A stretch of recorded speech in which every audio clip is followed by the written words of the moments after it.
He took her. The Count. He took her, and I let him. I just stood there. I even extinguished the light, and I let him take her. I am disgusted by my inaction. Or I should be. Somehow, part of me is at peace with what I did. Who is Irina to me anyway? Why would she matter? No, I must not think that. My faith demands I protect those in need of protection. It is a basic tenet. Lathander, lead me back to the path. I need to get out of here. That does matter. And we know what to do next. This is Red Moon Role-Playing.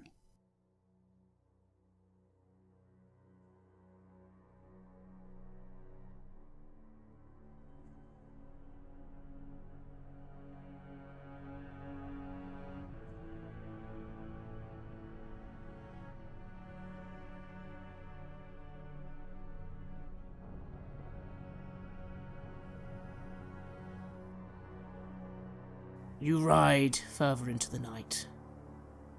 The woods around you still quiet now. You ride for another hour. 2 hours? 3? It's hard to tell time now, although you're starting to feel tired. You recall that riding all the way from town to the vineyard took almost 5 to 6 hours. You must have been riding for 3 or 4 now. Roshek, you feel certain about what you did. And something inside you almost seems to remark that, yes, that was the right thing to do. You need to find the blade. And the old sun as well. Yes, these are important. These will make you strong. Roman, you were filled with guilt. You were overcome, you know this now. And confusion. Your holy bolts, they seemed to have no effect, but the light did. You saw it. He was hesitant to move forward. There was simmering on him. Why was that working and the other thing not working? You aren't sure what was going on there. After all, he did call in fog to block out your light. Why would he do that if he didn't care? There is something about that gives me hope. He does have weaknesses. Perhaps we can use those. Roshek, how are you feeling? Pretty much like you described. It was the right thing to do. And I also feel like I will stand up for the group and I will fight for those who can't fight, but I'm not giving my own life away in the process. Indeed. You ride further into the night. You are starting to become quite tired. And finally you seem to arrive back. At that second crossroad, you recall vaguely passing that first one some time ago and moving on in the direction of Kresik that it pointed. This was the second one. You feel you were once again close to the road that veered off to the vineyard, but there was this road that went off a little to the north. And then, of course, the road continues west to what you assume must be the main road to Kresik. What do you do? The Abbey. It was supposed to be located close to Kresik, yes? That's what they said. Yes, you believe they even said it was in Kresik, or around Kresik. They didn't seem too specific of that, but definitely near Kresik, yes. The tower, on the other hand, you recall you were told was on the way. Somewhere north. What do you say? Shall we try and find this tower, or move towards Kresik immediately? It seems as if the Lord of the Land has given us, well, right of way, so perhaps best to just make our way there? Well, this vampire hunter that was supposed to hold up in the tower, not much time has passed since we met him. I can't imagine he's made that much more progress already. Maybe we should try and make more progress of our own and then see if we can meet up with him after that. I'm not sure he cares about Irina, but, well, there it is. Agreed. Let us make our way to Krezek. Hopefully we can find a place to rest. Yes, you think to yourself, Roshek, take into account the travel time, that he would definitely, probably, wherever this tower is, be there by now. He left hours before even you left. As you ride again, although you start to yawn, you've been riding for some time. The hour is very late now. You are very tired. You also aren't quite sure you realise how much further Krezek is. So maybe it would be best to find a place to rest then? What would be close by? Not the vineyard, still, right? The vineyard, you feel, will be a little bit further on, at least another hour back there. This road leading north is obviously directly in front of you. It's a dirt road. It seems to lead off a little from the actual main road and into the woods. And then around you still, forest and more forest, thick and full of darkness and who knows what. Well, all adrenaline sort of draining from me. I hang my head for a bit and then I just sit up and I look over to Roman and I say, well, I'm not sure it's a good idea to keep going actually. Just having said that, but I'm really, really tired. Maybe it's better that we actually go and find this place. Roman, you suddenly feel great fatigue yourself. It occurs to you the time now must be well past maybe like 1, maybe even 2 o'clock in the morning. You've travelled a long time. Yes, I suppose you're right. You don't know what we're going to face over there. If we can get some rest at this tower, then, well, we'll be better equipped to face whatever is waiting for us. Let us find the tower, then. I just grunt, a bit annoyed at choosing back and forth like this, but yeah, I'm really tired. And head down the side path and hope that's the one. You begin to ride down this path, and 5-10 minutes pass. Very quickly you see the woods open up, and before you is a large lake. Not as large as the one you saw before. This one seems more enclosed. In the distance again, hills and then mountains seem to rise up quite quickly. And you head a little further on and notice a tower. A small 4-floored tower sitting on the edge of this lake.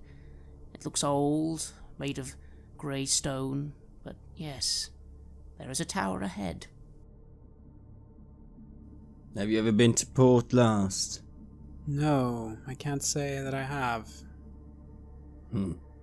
I remember a tower just south of it, looking a bit like this, near a lake. Let's see if someone's home. Yes, let's. I tried to keep an eye out for these stones that he said would be marked around, but maybe that would have been further back. You begin to ride towards this tower. It comes closer towards you. You look again at this cold mountain lake, enclosed by misty woods and rocky bluffs.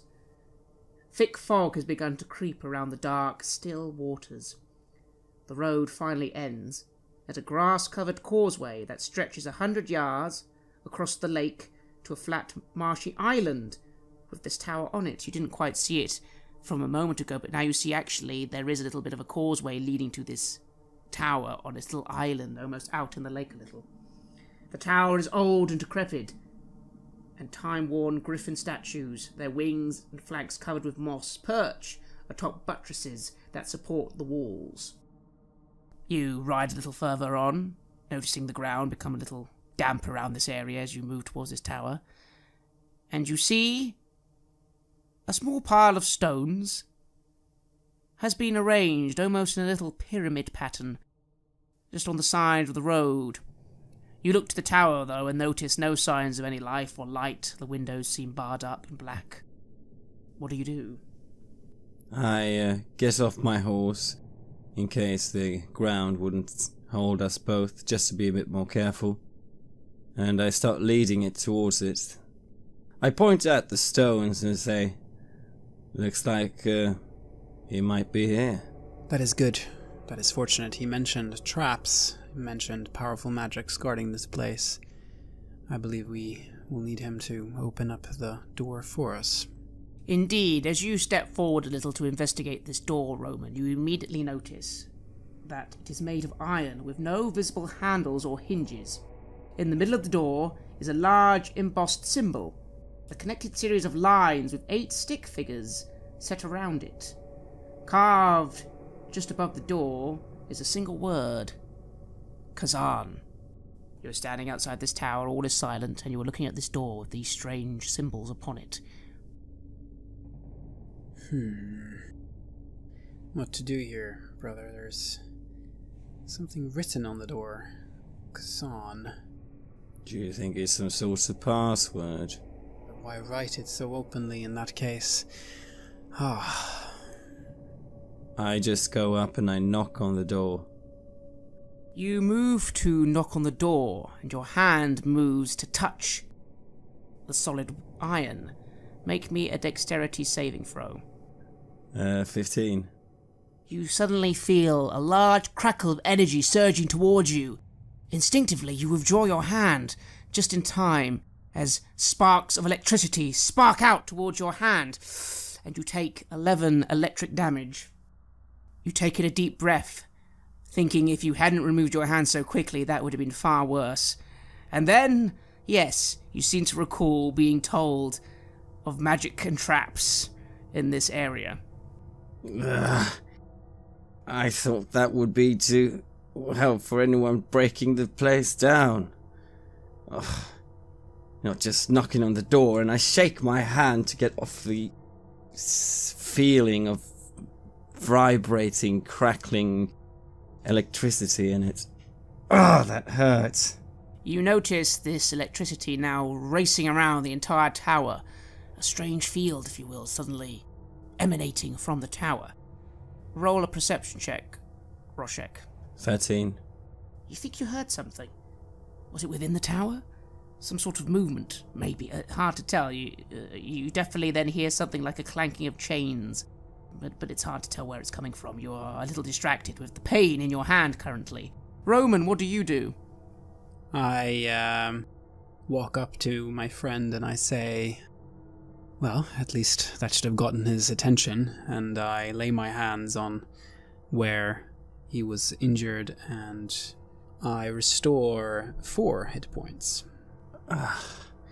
I let him take my hand and I squeezed it again. It's like looking a little bit disappointed as it doesn't seem to. Maybe this magic is too powerful to dispel. Well, you find yourself confused. After all, you're not exactly an expert on these things.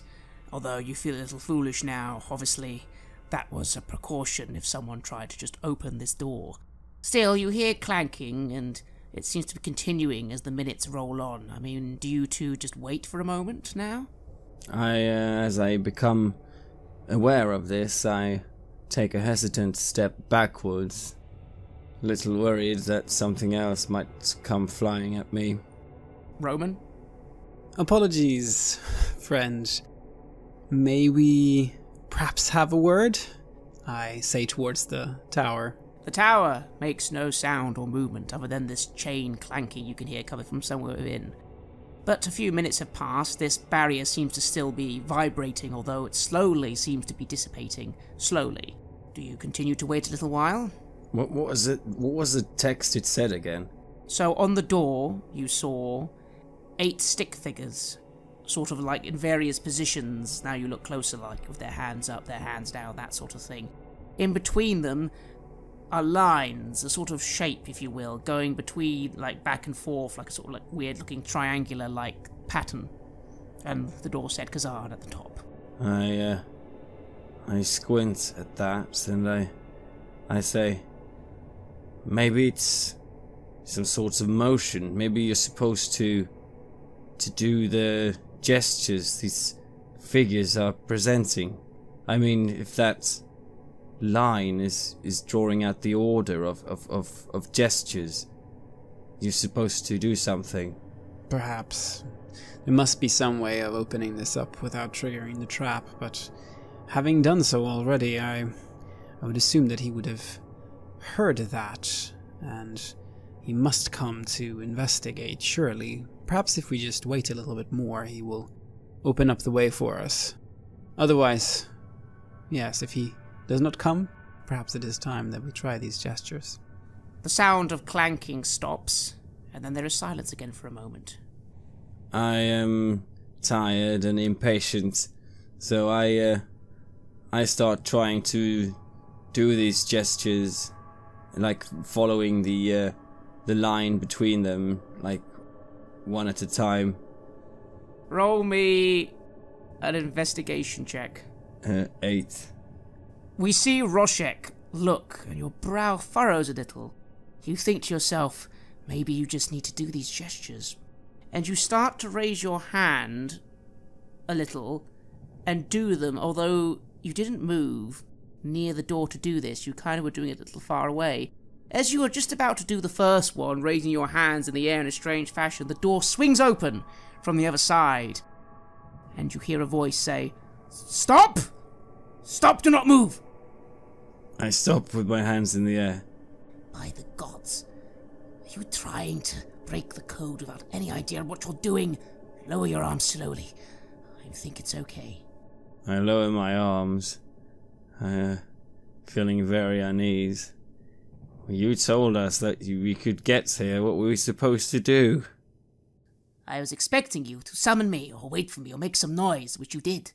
My goodness. Wait a minute. He holds up a hand as you now see him in the doorway.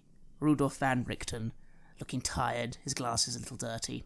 After a few more minutes, this electrical urge finally vanishes, and he quickly motions for you to enter. I try to shake off my uneasiness.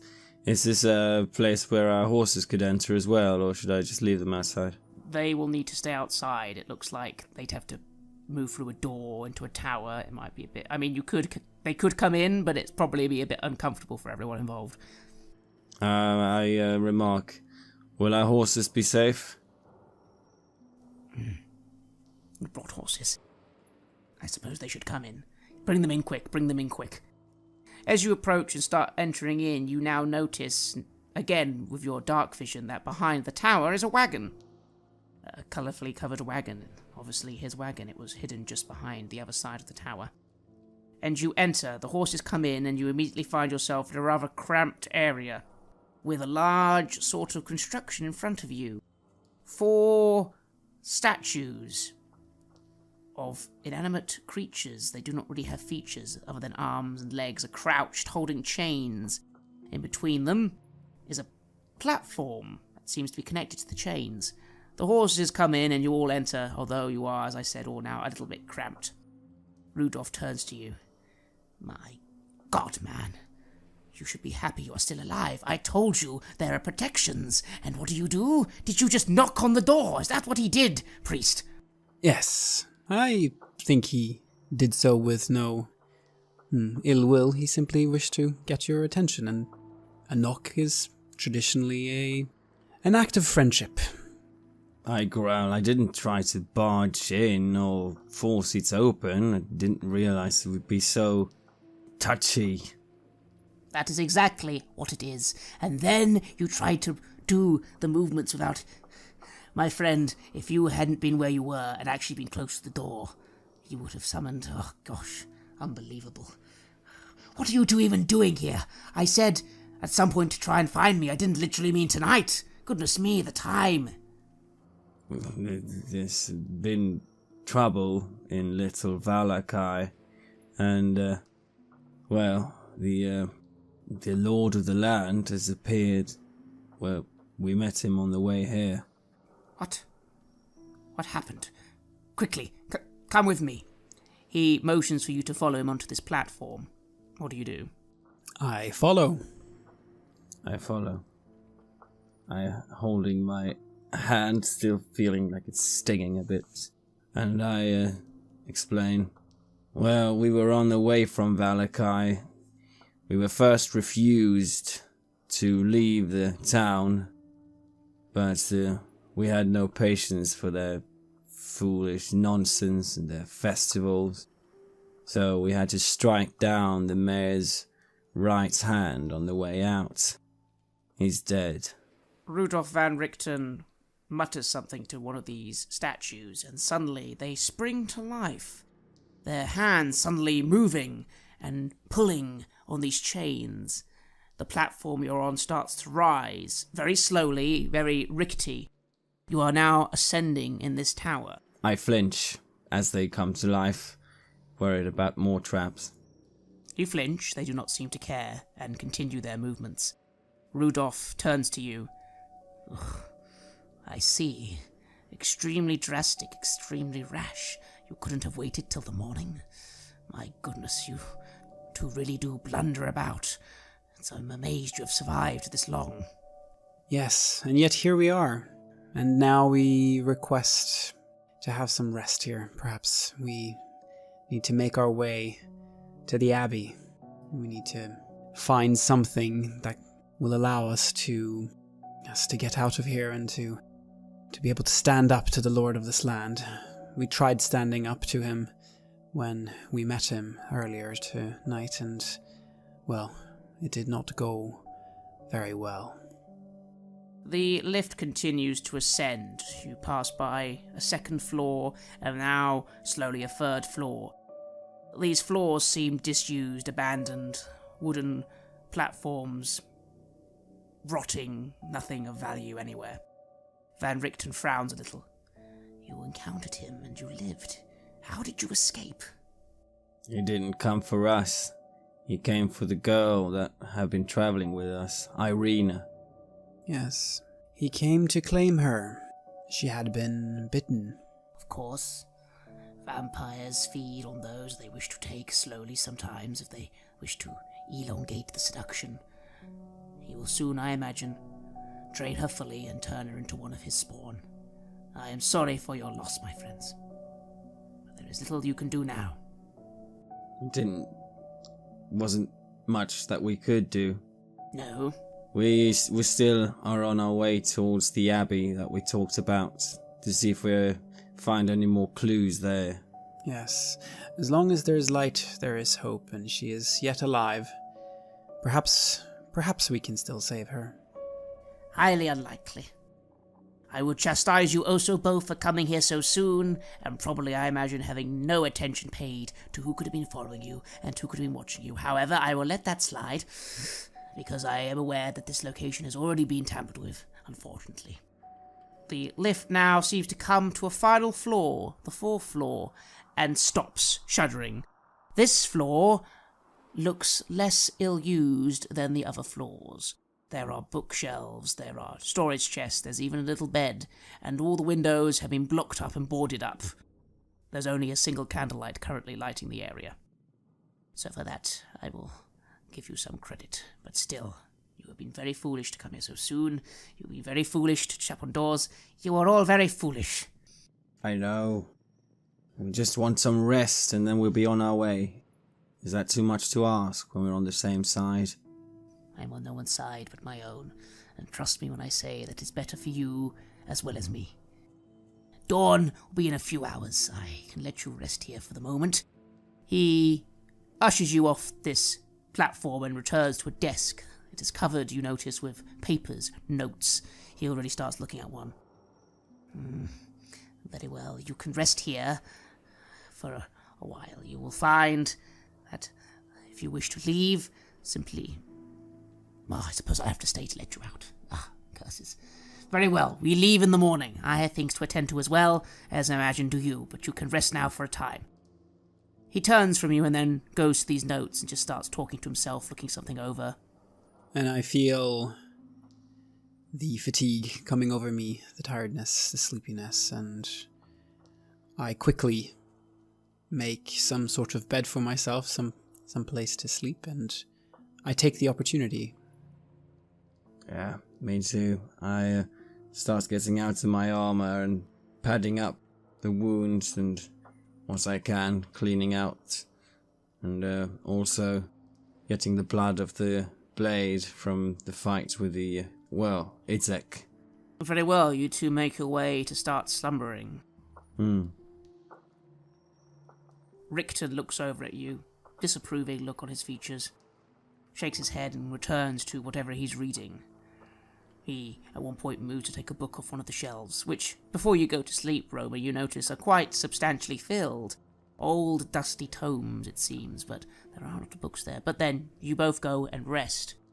And you have a long rest into the night. Roman, your dreams are dark, foreboding.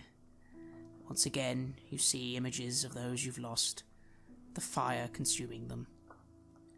Roshek, you dream peacefully. Again, a voice. You have done well. You are strong. You do not give in to weakness. The blade will be yours, and the old sun. The old sun. You must find that as well. Yes. And this figure leaves you then, leaves you to your dark dreamless sleep. And you both awaken sometime later. You don't feel as rested as you'd like, to be honest. After all, it seems to be only dawn. But already you hear rustling about as Van Richten is getting ready for something. He is fully dressed in leathers, a sword cane at his side. He has closed up a lot of the notes, you realise, and removed them from the tables. They are gone now. And he is packing things away in a satchel. What do you do? I get up, get my things ready and my armour on, do what I need to do and get something to eat from the packs. You notice at this point, even though you were a bit tired during the night, that on your horse there was an additional pack. It must have been laid there by the Martikovs, you guess. And looking inside it, you find some fresh rations and free healing potions. These could come in handy, I say, and I put them in my belt. At least 2 of them. I hand one over to Roman. Yes. This may come in handy. Lathander is not always with me. I too do my preparations and I get ready to begin the journey. I am interested by all these books in this library, but there's no time. As you're getting ready, Van Richten looks over. So, you are going to Kresik now. I hope you have a way of getting in. They do not open their doors to anyone, unless they have something to offer. We do, in fact, have something, do we not? Is the wine still with us? Yeah, we've got it still. It should soften their attitudes. Yes, everybody drinks wine. It is one of the few pleasures these people have in these lands. Good. At least you are being observant about something. Also, he looks over to a stack of weapons that you now notice are in one of the corners of the room. There's a collection of long swords, maces, glaives.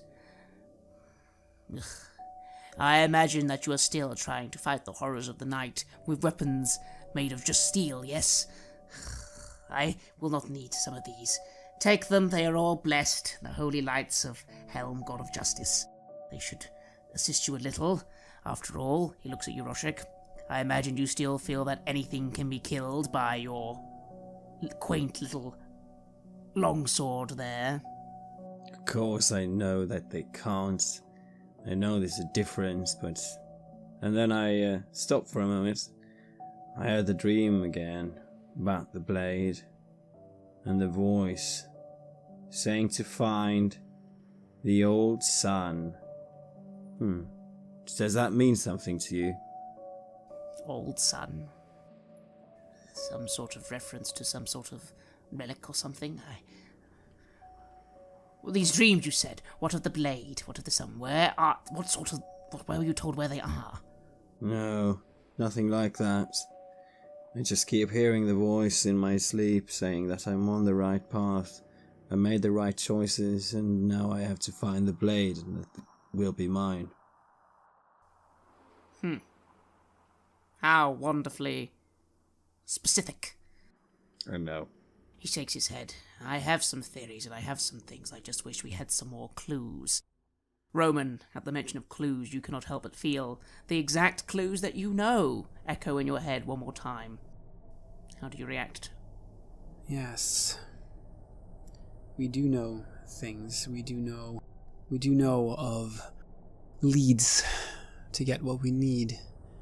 I'm tempted to just tell the man, but these are for us, I think to myself, and I say nothing. Yes, still, I have some theories. I'm going to go now and investigate one of these places. I wish you luck in your Kresik. Once again, if I am present here, you will see the stones outside. If I am not present here, then do not knock on the door, and do not try and come in, he looks at you, unless you wish to die a painful death. Right. If the stones are outside, I'll start shouting until you come out. Yes, you're very lucky that you got away with just a mild scrape. Still, I might not even return. He goes and starts packing more things away. Unfortunately, someone has been here in the time I've been away. Someone must have actually had a brain and worked out how to get past the wards. I do not know if this place is safe anymore. Everything is advancing too quickly. You have moved things forward too quickly, both of you. Would you like to roll an insight check, Roman? That is 19. If you didn't know any better, you'd almost feel that every time he stops speaking, it's almost as if he was actually about to say something, almost be open with you, and then suddenly something makes him not want to be. That's strange, though. He could be doing a much better job, in a way, of actually being blunt. In fact, it occurs to you suddenly that all these insults and jibes are very deliberate, especially at Roshek, who anyone would be able to tell is easily riled up. Why is he doing that? Why is he doing this if you're on the same side? It's very mysterious. Very strange behaviour. Yes. I lick the crumbs off my fingers and brush them hands against each other, and then go over with great interest to this pile, as you described it, of weaponry.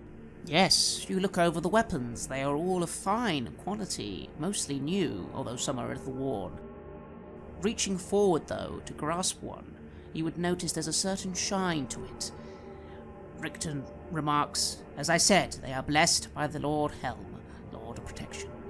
They will have some magical effect against things that are otherwise immune to the powers of steel.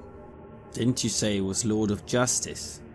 Yes, Helm was the god of justice. You are familiar with him in your lands, aren't you? Yeah, I remember this great big fuss about Helm and Helmites being killed, and something about Neverwinter and a temple taking over. It was a long time ago. I wouldn't know about that. In the lands I come from, though, Darkon, he is worshipped there, although, as always in these lands, his power is minimal, but those weapons at least hold something. I try and find a good longsword, then. You find it. It looks of good quality, and seems to thrum as you fill with this slight aura. Magical items, of course, like this are not immensely powerful, at least at this stage, but at least it does feel to you as if there is some sort of enchantment, and if you were to look over Roman, you would definitely feel a sort of holy aura about these weapons. Yes, I too look over the pile, trying to find, a mace that might suit my needs. And you find one. A fine one with wicked-looking spikes and a red hilt. This will do. This will do. It is not blessed by Lathander, but, well, perhaps this will do. You notice him go to collect one final item. A strange box. He picks it up and removes a shroud that was over the box, and you're pretty sure for a moment you glimpse a severed head inside the box. He looks to you both and then puts the shroud back over. He doesn't say any more on this, and immediately is starting to move towards the lift. What was that? I blurt out. One of my tools. None of your concern. I look at Roman with a questioning look. Did you see a head in there? I did indeed. I raise my eyebrows and shake my head, and then I start looking at the weapons again, because I like weapons. Is there anything that seems more fun than the longsword? No. Everything seems quite basic, really, other than this aura indicating they have all been blessed. Otherwise, they seem like a normal collection of weapons. Right. Well, a longsword is as good a weapon as any. I like longswords. And you take it. Do you take the mace, Roman? I do indeed. Well done. You now both have magical weapons. +1. There is no other enchantment or element to them. As you feel them, they are simply blessed by the powers of a god of good. Indeed. I think of Helm, and I think of Anomen, and the most noble order of the Radiant Heart. But that's a different story. And Rickton seems to be ushering for you to come quickly and follow him. He has packed up a great deal, it seems. Yes, as I said, I may return here, but if you do not see the stones, then I have not. I might never return. We may not have much time left. He took your friend, but then he let you leave. That I do not understand. I have a feeling he is still going to be coming for you soon. He always does. Yes, he will. And when we meet again, things will go differently. Yeah, I keep having a feeling that this is one more of his games, as someone called them. Well, best get on our way. He utters a word, and the lift begins to descend once more, slowly creaking through this old tower. Rickton just nods. Yes, our only hope will be to find, perhaps, some of these items of power the land still has. After all, you actually entered combat with him? Did you notice your attacks seem to achieve nothing? We did. There was one effect. Roman, you summoned some sort of light to your mace, and that seems to all slightly burn him in some way. Yes, at the very least annoy him. It is something, but it is not enough to defeat him. True, but remember that even vampires are weak to true sunlight. This other protection he has, it is not a natural ability for one such as him. I believe it is arcane in nature, and he kind of stops himself and goes, but I will look into it, and there's no point in muttering about more on that, no. I don't know anything about those things, so I keep quiet. Indeed, although, Roman, you do have a twinge. The book. You still have the book on your person all this time. You wonder, could something in there be of assistance? You haven't really had time to read it properly. After all, the events have gone quite quickly, haven't they? But maybe later some study could reveal something. Yes, perhaps. And eventually, you descend the tower. Von Richten quickly moves to the door, which again swings open easily, and motions for you to come through quickly. I follow. Me too. Very wary.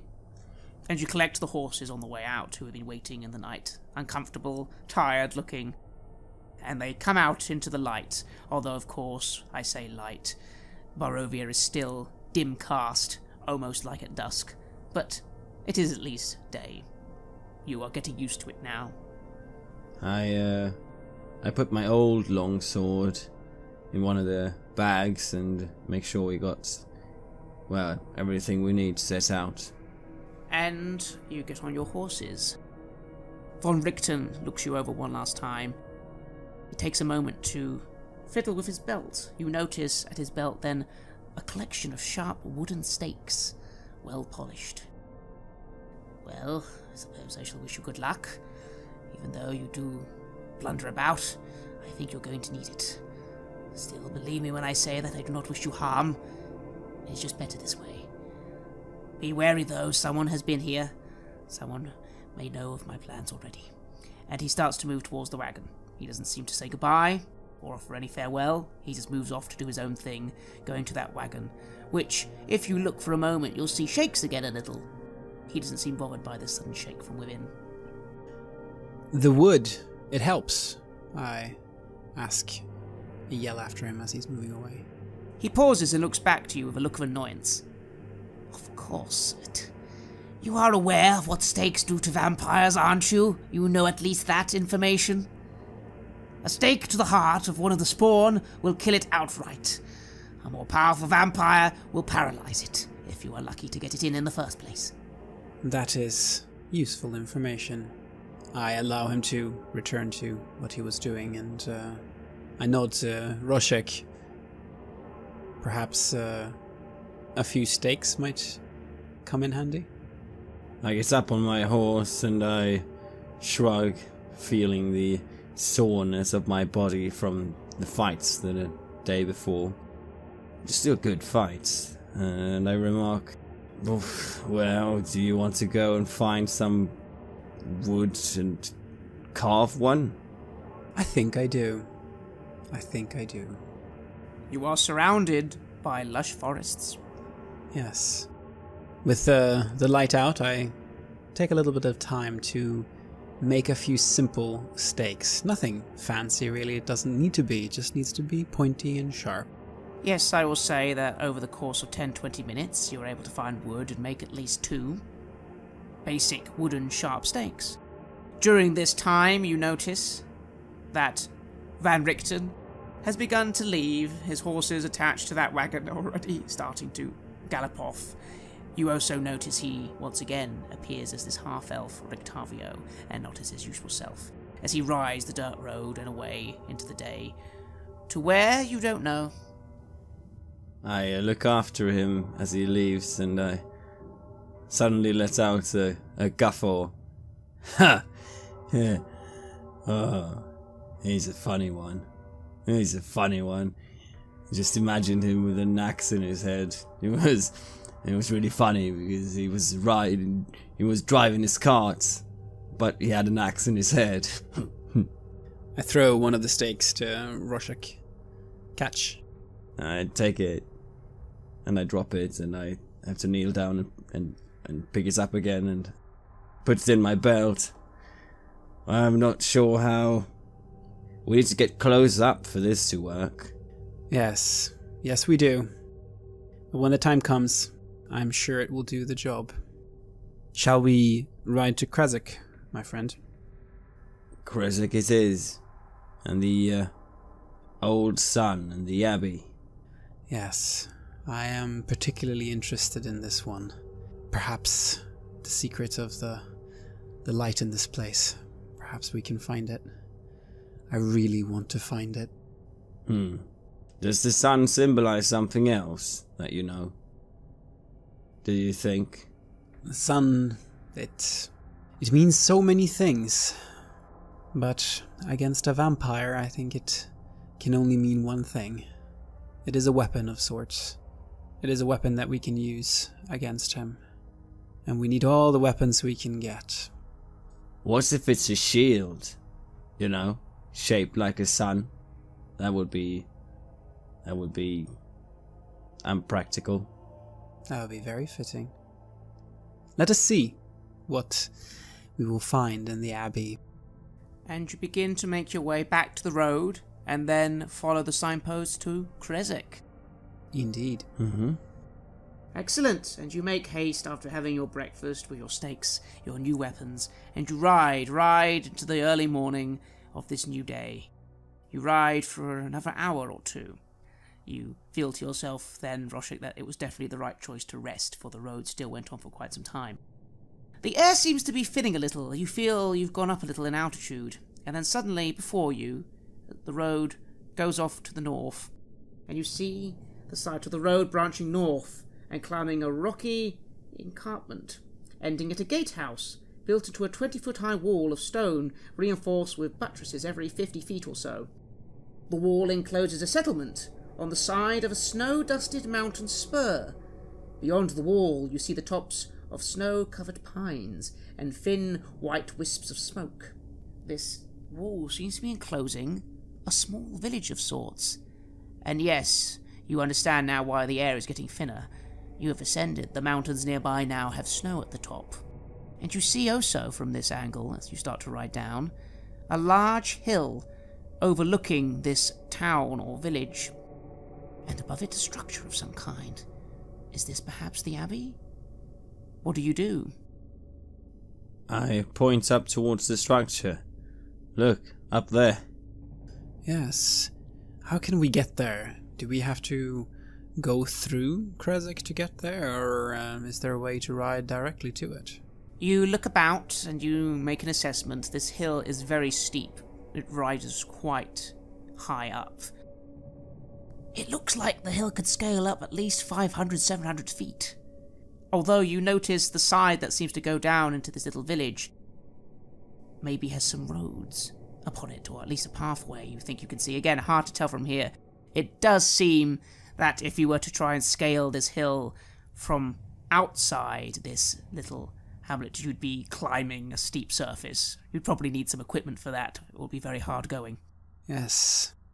I suppose we should take the road up, yes?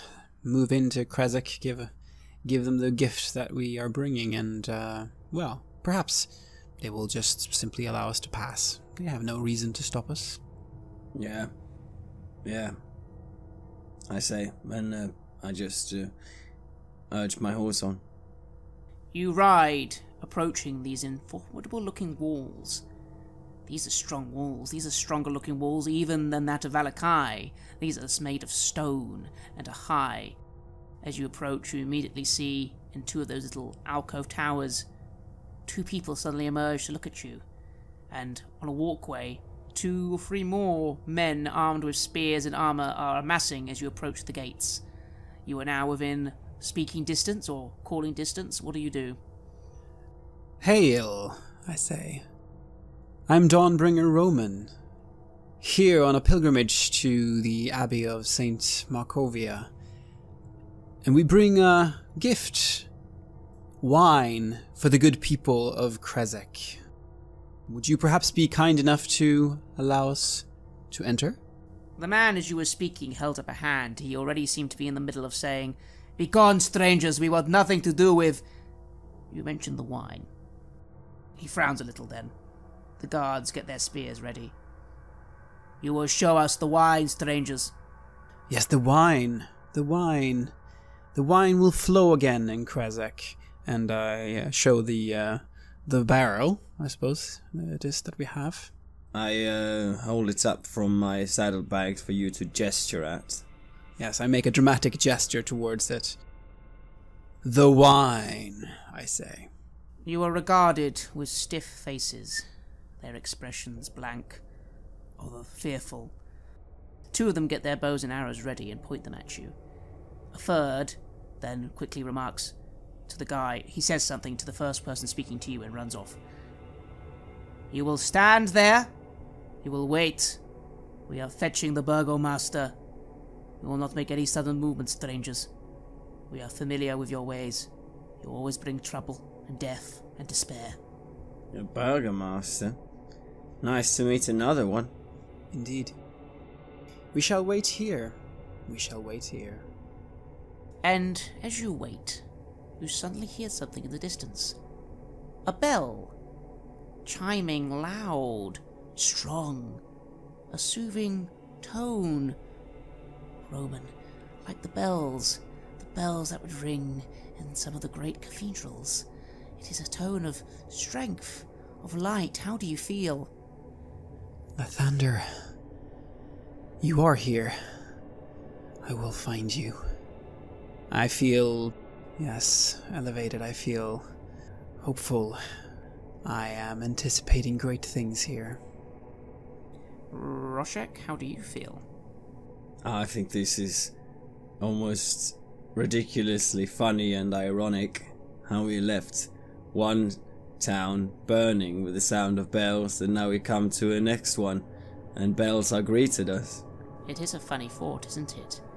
And even more funny because you're pretty sure you can hear someone laughing with you. Wait, no, not laughter. There is a sound on the wind, a sound accompanying these bells. It is distant and hard to hear, but it is definitely there, implying that wherever it is coming from, it's very loud. Howls, snarls, laughter, screams, a discordant burble of noises. You, Roman, look and notice that the guards on the tower are looking uneasily at the direction of the abbey and looking back to you.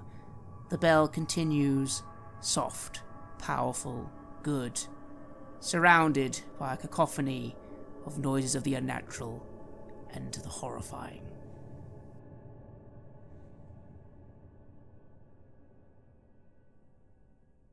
You have listened to an episode of Red Moon Roleplaying, where we play the campaign Curse of Strahd for Dungeons & Dragons 5th edition. Curse of Strahd was designed by Christopher Perkins and based on the adventure Ravenloft, written by Tracy and Laura Hickman in 1983. Dungeons & Dragons is published by Wizards of the Coast. The music is created by Metatron Omega, Flowers for Body Snatchers and Word Clock, and is used with permission from their label Cryochamber. Visit cryochamber.bandcamp.com or their YouTube channel for more tasty dark ambient. A new episode of Red Moon Roleplaying is released every Friday. Please like our Facebook page and give us feedback, comments and input there. You can also visit us at redmoonroleplaying.com. Finally, a huge thank you to our growing base of supporters. You are truly amazing and inspire us so much to keep going with the show. If you haven't yet found us on Patreon, please have a look at the links in the description and see if you want to show your appreciation and encourage our work with the show there. While the show will always be free of charge to our listeners, Patreon supporters have access to extra material such as our bonus Q&A podcast Ask for the Moon, where we discuss all topics and questions our Patreons have for us. You can even get access to the full-length, raw and unedited versions of our gaming sessions way before they are released as finished episodes.